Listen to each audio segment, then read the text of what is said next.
সুদীর্ঘ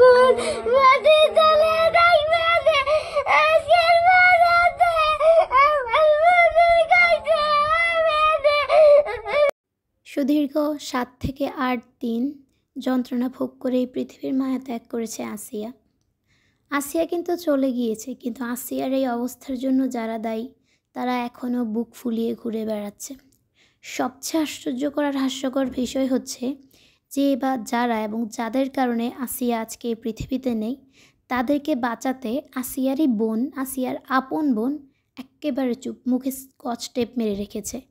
অনেকগুলো ভিডিও আমি দেখেছি এই মধ্যে এবং ইনশাল্লাহ আমি শেয়ার করার চেষ্টা করব, যেগুলোতে আসিয়ার বোনকে বিভিন্নভাবে জিজ্ঞাসাবাদ করা হচ্ছে। আর তার প্রশ্ন উত্তর এবং তার চুপ থাকা দেখেই বোঝা যাচ্ছে সে কী পরিমাণের জিনিস লুকাচ্ছে। সে তার সংসার বাঁচাতে, সংসার নামক ওই জাহান্নামে বা জেলখানায় সে দ্বিতীয়বার যেতে চায়, খুব আগ্রহী।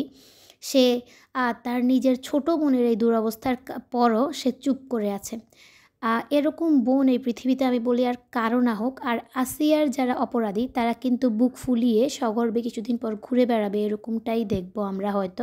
তবে আমি আশা করছি এবং দোয়া করছি এবং আমি চাই এবং আমরা পুরো বাংলাদেশ চাই যে তার অপরাধীদেরকে একটা দৃষ্টান্তমূলক পরিণতি দিয়ে বাংলাদেশের জন্য একটা দৃষ্টান্ত তৈরি করা দরকার। এই যে ভিডিওর স্ক্রিনে আপনারা দেখতে পাচ্ছেন, এটা হচ্ছে আসিয়ার ছোট ভাই। হয়তো এই পৃথিবী ত্যাগ করার আগেই ছোট বোনের সাথে দেখা করতে এসেছিল, বড় বোনের সাথে। আর ছোট্ট ভাইটাকে কত আদর করে দিচ্ছে আসিয়া। সেই আসিয়া তারপরেই হয়তো এই পৃথিবীর মায়া ত্যাগ করেছে। আসিয়ার জন্য সারা বাংলাদেশ কাঁদছে, দোয়া করছে। এবং আসিয়ার মায়ের অবস্থা এবং ভিডিওর শুরুতে যে মেয়েটিকে দেখতে পেরেছেন সেটা হচ্ছিল আসিয়ার বড় বোন।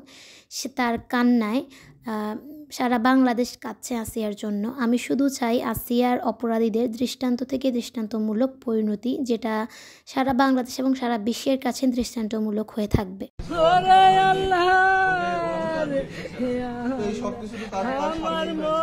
আমরা